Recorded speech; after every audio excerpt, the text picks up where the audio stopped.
विधान बनाम किसान। नमस्कार, आप देख रहे हैं न्यूज 18 इंडिया। मैं हूं आपके साथ प्रीति रघुनंदन। किसान आंदोलन के 15वें दिन बीजेपी ने आरोप लगाया है कि किसानों के नाम पर भारत विरोधी मानसिकता रखने वाले लोगों के समर्थन में प्रदर्शन किए जा रहे हैं। दरअसल टीकरी बॉर्डर के नजदीक बंदा सिंह नगर में किसान रैली के दौरान कुछ लोग और महिलाएं पोस्टर थामे नजर आए।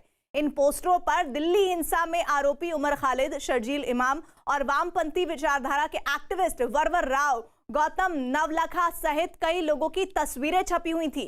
इन सबको अलग अलग मामलों में गिरफ्तार किया गया है। किसान रैली में मौजूद प्रदर्शनकारियों ने यूएपीए कानून के तहत गिरफ्तार किए गए 20 आरोपियों की रिहाई की मांग की। प्रदर्शन में शामिल लोग भारतीय किसान यूनियन उग्राहन के कार्यकर्ता हैं। इसी संस्था से जुड़े किसान यहां प्रदर्शन के लिए इकट्ठा हुए थे। इस विरोध प्रदर्शन के दौरान दिल्ली विश्वविद्यालय की प्रोफेसर नंदिनी सुंदर भी दिखाई दी। उन्होंने मंच में यूएपीए एक्ट और दिल्ली दंगों के आरोप में गिरफ्तार लोगों की रिहाई की मांग उठाई।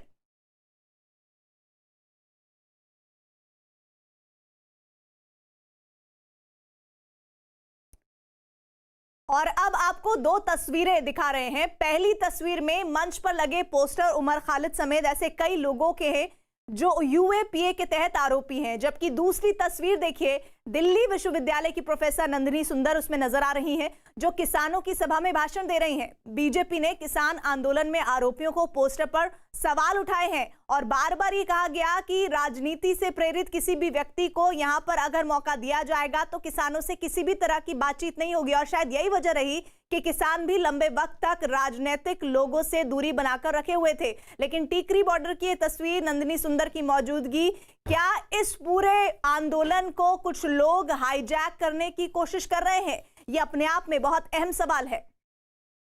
तो बीजेपी ने पोस्टर पर सवाल उठाए हैं। वो पोस्टर जिसमें उमर खालिद की तस्वीर मंच पर नजर आ रही है। साथ ही आपको बता दें, ये दो तस्वीरें गौर से देखिए। पहली तस्वीर में मंच पर लगे पोस्टर उमर खालिद समेत ऐसे कई लोगों के पोस्टर हैं जो यूएपीए के तहत आरोपी हैं, जबकि दूसरी तस्वीर में आपको दिल्ली विश्वविद्यालय की प्रोफेसर नंदिनी सुंदर नजर आ रही हैं, जो किसानों की सभा में भाषण दे रही हैं। बीजेपी ने किसान आंदोलन में आरोपियों के पोस्टर पर सवाल उठाए हैं। और इसी प्रदर्शन की तस्वीरें सोशल मीडिया पर वायरल हो रही हैं और इन तस्वीरों को देखने के बाद बीजेपी ने आरोप लगाया कि किसानों के नाम पर देश विरोधी मानसिकता वालों के लिए हमदर्दी दिखाई जा रही है। बीजेपी नेता गौरव भाटिया ने ट्वीट किया है, उमर खालिद और शर्जील इमाम कब से किसान हो गए? हम किसानों से बात करेंगे, लेकिन उमर और शर्जील भारत विरोधी मानसिकता के लोग हैं। ऐसे लोगों की सही जगह जेल है। तो एक बार फिर से आपको बता दें, वो ट्वीट जो कि गौरव भाटिया ने किया है, उस ट्वीट में उन्होंने सीधे तौर पर ये कहा है, और जिस बात को लगातार सरकार बोलती रही है और इस बात को संज्ञान में रखते हुए किसान नेताओं ने भी बहुत वक्त तक राजनीतिक नेताओं से लगातार दूरी बनाकर रखी। इधर किसानों के विरोध प्रदर्शन से लगातार जो सामने आई है तस्वीरें, उस पर विवाद छिड़ने लगा और किसान यूनियन के नेताओं ने प्रेस कॉन्फ्रेंस करके इस मामले पर सफाई पेश की। किसान नेता दर्शन पाल ने कहा कि किसानों के प्रदर्शन के दौरान अंतर्राष्ट्रीय मानवाधिकार दिवस पर कार्यक्रम हुआ और इसी दौरान कुछ लोगों ने ये तस्वीरें दिखाई होंगी। International human rights day, I think ये जो कोई प्रोग्राम हुआ है वहाँ, वो टिकरी बॉर्डर में जो हुआ है, उस संगठनों ने वहाँ जो human rights violations, democratic rights violation इस गवर्नमेंट में या पहले से हुआ है या हो रहा है, उसको लेके से, क्योंकि ये पॉलिटिकल लोग नहीं है शायद जो आप बोल रहे हैं, वो अलग बात है, लेकिन लोगों का कहना है कि ह्यूमन राइट डेज के ऊपर ह्यूमन राइट्स वायलेशन अगर हुआ है, अगर ये बात सच है आपकी तस्वीरों वाली, तो मैं ये मानता हूँ कि ये human right, international human rights day के ऊपर उन्होंने कुछ प्रोग्राम किया होगा। ये लोग कौन है, कहाँ है? अगर ये सच है तो मुझे लगता है इस पर आपको ये आके मंच पर बोले, ये आप ऐसे मत कीजिए। बीजेपी के मुद्दा उठाने के बाद कांग्रेस ने इस मसले पर अपनी राय जाहिर की। कांग्रेस नेता राशिद अलवी ने बीजेपी पर आरोप लगाया कि सरकार के एजेंडे मिलकर इस आंदोलन को बदनाम करने के लिए ऐसी हरकतें कर रहे हैं। International human rights day, I think ये जो कोई प्रोग्राम हुआ है वहाँ, वो टिकरी बॉर्डर में जो हुआ है, उस संगठनों ने वहाँ जो human rights violations, democratic rights violation इस गवर्नमेंट में या पहले से, मुझे ताज्जुब होता है सरकार और सरकार के एजेंट्स किसानों के इस मूवमेंट को बदनाम कर देना चाहते हैं। कोई कह रहा है चाइना इसके पीछे है, कोई कहता है पाकिस्तान इनके पीछे है, कभी बीजेपी का कोई नेता बोलता है खालिस्तान इसके डिमांड इसके पीछे है। अब कहा जा रहा है कि जेएनयू के जो लड़के गिरफ्तार हुए थे वो सपोर्ट कर रहे हैं, उनके फोटो इस्तेमाल हो रहे हैं।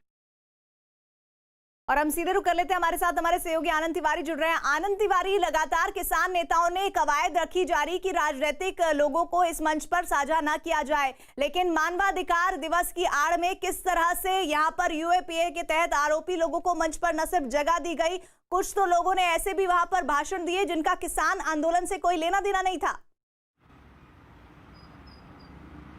जी देखिए प्रीति, इसे दो तरीके से समझना होगा कि एक तरीके से जो किसानों का लगातार आंदोलन चल रहा है, सरकार के साथ उनकी बातचीत भी चल रही है, उस आंदोलन में कुछ ऐसे लोग भी शामिल होना चाहते हैं या अपनी रोटी सेकना चाहते हैं जिनका इस आंदोलन से दूर दूर तक कोई लेना देना नहीं है। वहीं दूसरी बात, ये हम नहीं कह रहे हैं, ये दिल्ली पुलिस की स्पेशल सेल की चार्जशीट कह रही है कि शर्जील इमाम उमर खालिद के ऊपर गंभीर आरोप थे। दिल्ली हिंसा के मुख्य साजिशकर्ता थे दोनों लोग, जिनके पोस्टर टीकरी बॉर्डर पर हरियाणा की तरफ आज देखे गए हैं। और इस बात की तस्दीक बाकायदा जिन्होंने इन्हें मंच दिया था उन्होंने किया था कि वो मानव अधिकार डे पर सरकार से उन्होंने जो मांग रखी, उसमें एक मांग ये भी रखी है कि इन लोगों के खिलाफ जो भी आरोप लगे हैं उन्हें वापस लिया जाए, ये लोग निर्दोष लोग हैं। लेकिन भारत की, देश की जो बड़ी बड़ी एजेंसियाँ हैं, जिसमें स्पेशल सेल भी शामिल है, दूसरी एजेंसियाँ हैं, उनकी चार्जशीट इस बात की गवाही देती है कि उमर खालिद, शर्जील इमाम ये कॉन्स्पिरेटर थे, इन्होंने साजिश रची, दिल्ली हिंसा की फंडिंग करवाई, स्पीच दी, भड़काऊ भाषण दिए। तो जाहिर तौर पर हमने इसको लेकर कई किसान नेताओं से बात की। हमने राकेश टिकैत जो गाजीपुर बॉर्डर पे थे, हमने उनसे भी अभी बात की थी कुछ देर पहले। उनका कहना था कि किसान भोले वाले हैं और उन्हें नहीं पता कि उन किसानों की भीड़ में ऐसे कौन से लोग शामिल हो जाते हैं।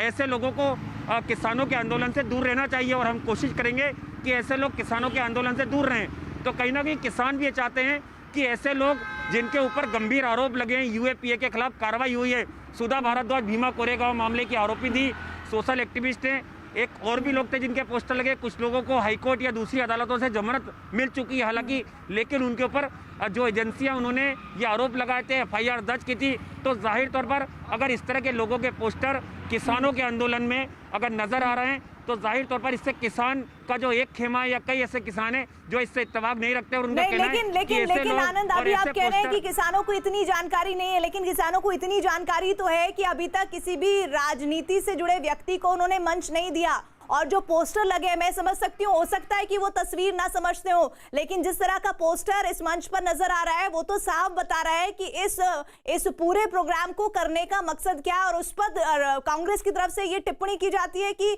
जानबूझकर मौजूदा सरकार की तरफ से ऐसे एजेंट भेजे जा रहे हैं जो इस पूरे आंदोलन को धराशायी कर दें। जी देखिए प्रीति, जिस तरह से हरियाणा के मुख्यमंत्री ने भी एक बयान दिया था खालिस्तान को लेकर, उसके बाद किसानों के अंदर काफ़ी नाराज़गी थी कि किसानों के आंदोलन को खालिस्तान से जोड़कर देखा जा रहा है। लेकिन जिस तरह से किसानों का शांतिपूर्ण तरीके से अलग अलग बॉर्डर्स पर प्रदर्शन चल रहा है, सरकार के साथ उनकी लगातार बातचीत चल रही है, तो कई किसान ऐसे हैं जो ये नहीं चाहते हैं कि इस किसान आंदोलन को कई और लोग हाईजैक करें, कई ऐसी पार्टियाँ हाईजैक करें जो किसान आंदोलन की आड़ में अपनी रोटियाँ सेकें। लेकिन कहीं ना कहीं ये बात भी तस्दीक लगातार सामने आ रही है कि किसान आंदोलन की आड़ में कई ऐसे लोग हैं, कई ऐसे संगठन हैं जो अपनी पब्लिसिटी के लिए, अपनी रोटी सेकने के लिए या अपने एजेंडे को सफल बनाने के लिए इस मंच का प्रयोग कर रहे हैं। तो जाहिर तौर पर इसमें किसान जो प्रतिनिधि हैं, किसान संगठन है, उन्हें भी ये बात अच्छी तरह से समझ में आ रही है और वो इस बात को जान रहे हैं कि किसानों के आनंद, जिस तरह से बीजेपी इस मुद्दे को लेकर आगे बढ़ रही है, लगातार ये तस्वीरें वायरल हो रही हैं, ऐसे में इस किसान आंदोलन पर इन तस्वीरों के वायरल होने के बाद क्या असर पड़ता देख रहे हैं आप? जी देखिए, बिल्कुल इसको लेके भी हमने गाजीपुर पर जो प्रदेश अध्यक्ष थे, किसानों के लीडर्स थे, उनसे हमने बात करी थी। उनका साफ तौर पे कहना है कि ऐसे लोग जिनके ऊपर कोई कार्रवाई हुई है, सरकार ने जिनके ऊपर कड़ी कार्रवाई की है, जो चार्जशीट हो चुके हैं या जिनके खिलाफ गंभीर धाराओं में मामले दर्ज हुए हैं, ऐसे लोगों को हमारे मंच पर आने की अनुमति नहीं है। और जो भी अगर कहीं प्रदर्शन चल रहा है तो वहाँ के जो प्रतिनिधि हैं या वहाँ की जो कमेटियाँ हैं, उन्हें ऐसे लोगों से बचना चाहिए, ऐसे लोगों को ना मंच देना चाहिए, ना अपने प्रदर्शन में शामिल होने बुलाना चाहिए। लेकिन प्रीति, जिस बड़े स्तर पर लगातार हजारों की तादाद में किसान अलग अलग जगह बैठे हैं, उसमें ये भी थोड़ा किसानों के लिए मुश्किल हो रहा है कि उस भीड़ के अंदर ऐसे कौन से लोग असामाजिक तत्व अगर आते हैं तो उनकी पहचान करना किसानों के लिए भी काफी मुश्किल लेकिन बना है। आनंद, ये कार्यक्रम हुआ कब है, जरा ये भी बताइएगा। और टीकरी बॉर्डर से तो लगातार तस्वीरें आ रही थी, उस बीच ये जो तस्वीरें कैद हुई, ये कब की हैं, जरा विस्तार से बताइए। जी देखिए प्रीति, इसको लेकर हमने दिल्ली पुलिस के अधिकारियों से बात करी। दिल्ली पुलिस के जो टीकरी बॉर्डर आउटर जिला लगता है, वहाँ के हमने कई अधिकारियों से बात की। उन अधिकारियों के सोर्सेज ने बताया कि ये तमाम जो वीडियो सोशल मीडिया पे वायरल हुए हैं, ये हरियाणा के तरफ के तमाम ये वीडियो और ये जो कार्यक्रम हुआ था, ये हरियाणा के तरफ ये कार्यक्रम हुआ था। यानी कि जो टीकरी बॉर्डर में जो बहादुरगढ़ जिला झज्जर लगता है, उस जगह का एक कोई ये स्पॉट है जहाँ पर ये पूरा वीडियो शूट हुआ है। लेकिन अभी तक ऑफिशियली ना ही हरियाणा पुलिस की तरफ से ना ही दिल्ली पुलिस की तरफ से इस वीडियो को लेकर कोई आनंद, आगे हम आपसे जुड़ते रहेंगे और इस वायरल वीडियो को लेकर तमाम जो जानकारियां आप तक पहुंच रही है उसको भी जरूर साझा करेंगे। तो किसान आंदोलन की आड़ में एक और नई स्ट्रैटेजी कुछ लोगों की, कुछ ऐसे लोगों की जिन पर यूएपीए के तहत बहुत गंभीर आरोप हैं, वो अपनी उस रणनीति को आगे बढ़ाने की कोशिश करते दिखे। इधर पश्चिम बंगाल में चुनाव अभी दूर है, लेकिन तनाव साफ देखा जा रहा है। पश्चिम बंगाल के दौरे पर गए बीजेपी अध्यक्ष की गाड़ी पर जिस तरह पथराव हुआ, उससे सवाल उठ रहे हैं कि ममता के प्रदेश में रक्त राज आखिर क्यों? इस क्यों का जवाब एक छोटे से ब्रेक के बाद।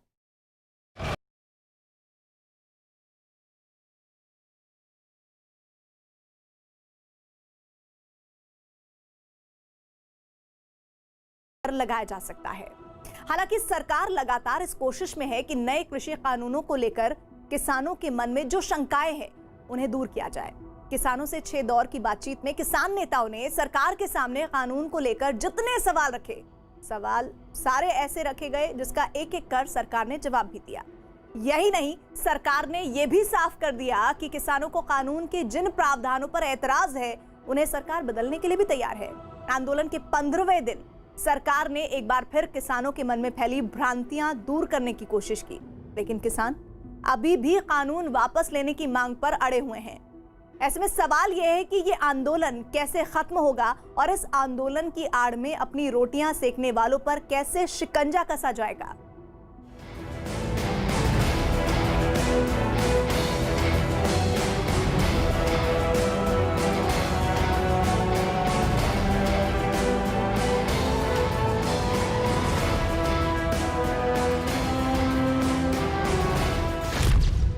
सड़क पर बैठा किसान आंदोलन का 15वां दिन और इस वक्त हम मौजूद हैं गाजीपुर बॉर्डर में, जहां पर किसानों का आने का सिलसिला लगातार जारी है। ये आप ट्रैक्टर ट्रॉली देख रहे हैं, जहां पर कल भी लोग जो हैं वो आए हैं।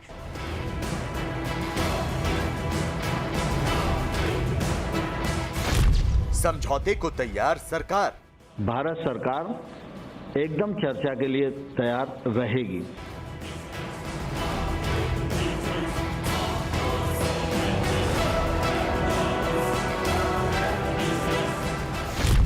कुछ सियासी दल फैला रहे हैं भय।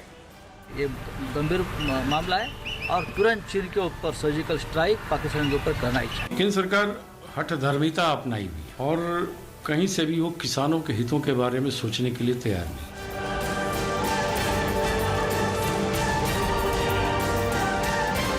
सरकार लगातार दे रही है भरोसा। किसान ठंड में इतनी बड़ी तादाद में यहाँ पर बैठे हुए हैं और कोविड का संकट भी है, तो निश्चित रूप से हम सब लोगों के मन में भी रात दिन चिंता रहती है। लेकिन अड़े हुए हैं किसान। ये सरकार बोलती है बूढ़े चले जाएं, बच्चे चले जाएं, ठंड है, वैसा है, वैसा है, उसको बताने के लिए कि कोई भी मौसम हमें डला नहीं सकता। हम ठंड में भी रह सकते हैं, हम धूप में भी रह सकते हैं, इसलिए हमने प्रदर्शन किया। किसान बनाम कानून की लड़ाई को सड़क पर आए हुए 15 दिन हो चुके हैं, लेकिन अब तक विधान और किसान की जंग का हल नहीं निकल सका है। किसान अड़ गया है कि वो नए कृषि कानूनों को वापस लिए बिना सड़क नहीं छोड़ेगा। दिल्ली की सरहदों पर जमा हुए किसान अब तो अपना आंदोलन और तेज करने की चेतावनी तक दे रहे हैं। ऐलान कर दिया है 12 तारीख को जयपुर दिल्ली हाईवे बंद होगा, 12 तारीख को पूरे देश के टोल प्लाजाज को फ्री करने का ऐलान किया है। 14 तारीख को पूरे देश में डिस्ट्रिक्ट हेडक्वार्टर पर धरने लगाने का तय हुआ है। 14 तारीख को साउथ एंड ईस्टर्न इंडिया में जो स्टेट हैं वहाँ धरने जो हैं पक्के मोर्चे बन जाएंगे। यहाँ इन स्टेट्स जो 6 स्टेट्स हैं यहाँ हमने बोला कि एक किसान पक्का दिल्ली की तरफ आए और एक दिन का धरना लगे। किसान सिर्फ धमकी ही नहीं दे रहा है बल्कि वो अपने आंदोलन को तेज करने की तैयारियों में भी जुटा है। दिल्ली की सरहदों पर जमे किसान लगातार ठंड से बचने का सामान इकट्ठा कर रहे हैं और आंदोलन को तेज करने के लिए हर जरूरी चीज लगातार पहुंचाई भी जा रही है।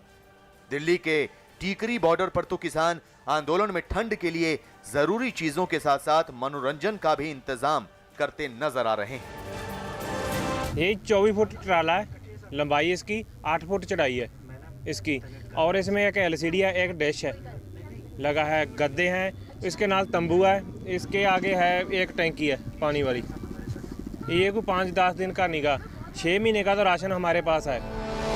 एक तरफ किसान अपनी जिद पर अड़े हुए हैं तो दूसरी तरफ सरकार न सिर्फ बीच का रास्ता निकालने में जुटी है बल्कि लिखित और उनकी सभी शंकाओं और भ्रम का समाधान भी किया जा रहा है। किसानों से अब तक हुई बातचीत में जितने भी मुद्दे उठे सरकार ने उनका समाधान करते हुए लिखित प्रस्ताव भेज दिया, लेकिन किसानों की तरफ से अब तक सरकार को कोई जवाब नहीं मिला है और सरकार किसानों के जवाब के इंतजार में। द्वार खोलने की कोशिश की है, लेकिन इस पर कुछ किसानों की जो भ्रांति थी उस भ्रांति को भी दूर करने के लिए हमने प्रस्ताव यूनियंस को भेजा है। मैं आपके माध्यम से पुनः यूनियंस को आग्रह करना चाहता हूं कि वो जल्दी से वार्ता के लिए तिथि तय करें और अगर इस पर उनकी कोई आपत्ति है तो सरकार उनसे बातचीत करने के लिए तैयार है। केंद्र सरकार और किसानों के बीच अब तक 6 दौर की बातचीत हो चुकी है। इस बातचीत में किसानों ने नए कानून को लेकर अपनी जितनी भी शंकाएं बताईं, सरकार उनके समाधान का पूरा फॉर्मूला किसानों के सामने पेश कर चुकी है और सरकार ने इसकी पूरी जानकारी भी दी है। नए कानून को लेकर किसानों में सबसे बड़ा भय यह है कि इससे MSP प्रभावित होगी, लेकिन सरकार ने लिखित तौर पर यह वादा किया है कि MSP जारी रहेगी। इसके अलावा किसानों को डर है कि नए कानून से APMC प्रभावित होगी क्योंकि निजी मंडियों पर टैक्स नहीं लगेगा, लेकिन सरकार ने भरोसा दिलाया है कि निजी मंडियों पर भी टैक्स लगाया जाएगा जिससे APMC के अस्तित्व को कोई खतरा नहीं होगा। किसानों को पैन कार्ड से खरीदारी पर भी ऐतराज था। सरकार ने उनकी बात मानते हुए पंजीकरण का नियम लागू करने का भी ऐलान किया है। किसान प्रस्तावित बिजली एक्ट से नुकसान होने की बात कह रहे हैं, उन्हें सब्सिडी खत्म होने का खतरा सता रहा है। सरकार ने भरोसा दिलाया है कि मौजूदा व्यवस्था जारी रहेगी। इसके अलावा किसानों को पराली से जुड़े नए कानूनों को लेकर भी ऐतराज है, लेकिन सरकार ये भरोसा दिला रही कि पराली समस्या का समाधान सरकार जरूर करेगी। मैं आपके माध्यम से किसान भाइयों और बहनों को आग्रह करना चाहता हूं कि आप सब ने चर्चा के दौरान जो प्रश्न उठाए थे उन प्रश्नों का समाधान करने के लिए लिखित प्रस्ताव भारत सरकार ने आपके समक्ष भेजा है। आप उन प्रस्ताव पर विचार करें। नए कानून में ठेके पर खेती से जुड़े प्रावधानों को लेकर किसानों के बीच सबसे ज्यादा शंका और भय है। कुछ सियासी दल इस मुद्दे पर सबसे ज्यादा भ्रम भी फैला रहे हैं। इसे लेकर भ्रम ये फैलाया गया है कि इस कानून की वजह से किसान की जमीन पर बड़ी बड़ी कंपनियों का कब्जा हो सकता है या किसानों की जमीन सरकार जब्त कर सकती है। कृषि मंत्री ने ठेके पर खेती के लिए बने कानून को लेकर भी किसानों का डर दूर करने की कोशिश की। हम आपको बताते हैं कि कॉन्ट्रैक्ट फार्मिंग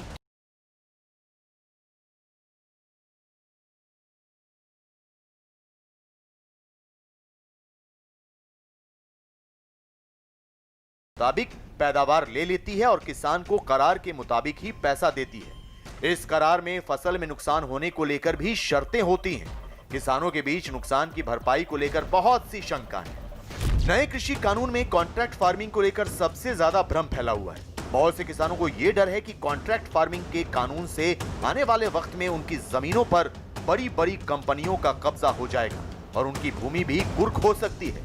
लेकिन सरकार ने एक बार फिर इस शंका को दूर किया है। किसानों का मानना है कि नए कानून से उनकी भूमि पर कंपनियों का कब्जा हो सकता है, लेकिन सरकार ने साफ किया कि जमीन का मालिकाना हक नहीं बदलेगा। किसानों को डर है कि फसल में नुकसान होने पर उनकी जमीन चली जाएगी, लेकिन सरकार ने साफ किया है कि कंपनी और किसान के बीच जो करार होगा वो असल में फसल का होगा। जमीन से नुकसान की भरपाई का कोई प्रावधान नहीं है। किसानों को यह भी डर है कि जमीन जब्त कर नुकसान की वसूली की जा सकती है, लेकिन सरकार का वादा है कि जमीन किसान से नहीं जाएगी। किसानों के बीच ये भी अफवाह है कि नए कानून से जमीन कुर्क हो जाएगी, लेकिन सरकार ने साफ कर दिया है कि किसी भी तरह की वसूली जमीन से नहीं होगी। इसके अलावा नए कानून में यह व्यवस्था थी कि कंपनी और किसान के बीच विवाद होने पर अपील एसडीएम के पास होगी, जो 30 दिन में निर्णय देने के लिए बाध्य होगा। किसानों को इस पर ऐतराज था तो सरकार ने कोर्ट में जाने का विकल्प भी खोल दिया है। कॉन्ट्रैक्ट फार्मिंग नया विषय नहीं है, अभी तक कानून नहीं था, लेकिन फार्मिंग हो रही थी, उसके अनुभव भी अच्छे हैं। हम लोगों को लगता था कानूनी प्लेटफॉर्म देंगे, इसका फायदा लोग अच्छे से उठाएंगे, किसान महंगी फसलों की ओर आकर्षित होगा। सरकार किसानों की हर शंकाओं का एक एक कर समाधान कर रही है, लेकिन किसान फिलहाल अपनी मांग पर अड़े हैं। कृषि मंत्री के आश्वासनों के बाद किसानों ने एक बार फिर ये ऐलान किया है कि उनकी मांग तीनों कानूनों को खत्म करने की है और वो इससे कम पर अपना आंदोलन खत्म नहीं करेंगे, बल्कि इसे और तेज किया जाएगा। जो अमेंडमेंट वे जाना चाहते हैं, जो उनके सुझाव हैं, उस पर किसान संगठन कोई तैयार नहीं है और पूरी जो कोऑर्डिनेशन कमेटी है उसने ये तय किया है कि जब तक 3 बिल वापसी तैयार किया जा रहा है कि सभी का पेट भरने के बाद जानवरों को भी खिलाया जा रहा है। आज 15वां दिन है किसानों के आंदोलन का, तो तस्वीरें आपको दिखा रहे हैं कि खुद ही यहाँ पर इस तरीके से लंगर की व्यवस्था की जाती है। जो तमाम किसान यहाँ पर हैं वो लंगर में खाना खाते हैं। यहाँ पर लंगर बनाया जाता है तमाम लोगों के लिए, जो इस एलिवेटेड रोड के ऊपर या नीचे सबके लिए यहाँ पर खाना बनाया जाता है। आप देख रहे हैं कि फिलहाल दिन का जो खाना है वो खा रहे हैं, लेकिन एक खास तस्वीर जो यहाँ पर ध्यान खींचती है वो ये तस्वीर है। यहाँ पर हम आपको दिखा रहे हैं कि जो खाना बच जाता है, जो रोटियां बच जाती है, जो पूरियां बच जाती है, उसको इस तरीके से यहाँ पर सुखाया जाता है। यहाँ पर इसको टुकड़े टुकड़े करके आप देख रहे हैं कि इसको पूरा सुखाया गया है और इसकी मंशा ये है कि खाना बर्बाद ना हो। गाजीपुर बॉर्डर जैसा ही हाल दिल्ली के दूसरे बॉर्डर पर भी है। टिकरी और सिंघू बॉर्डर पर भी किसान जमे हुए हैं और अब उन्होंने हाईवे जैम करने का भी अल्टीमेटम देना शुरू कर दिया है। हालांकि सरकार को अब भी उम्मीद है कि किसान जल्द ही नए कानूनों पर फैले भ्रम से निकलेंगे और इस समस्या का समाधान होगा।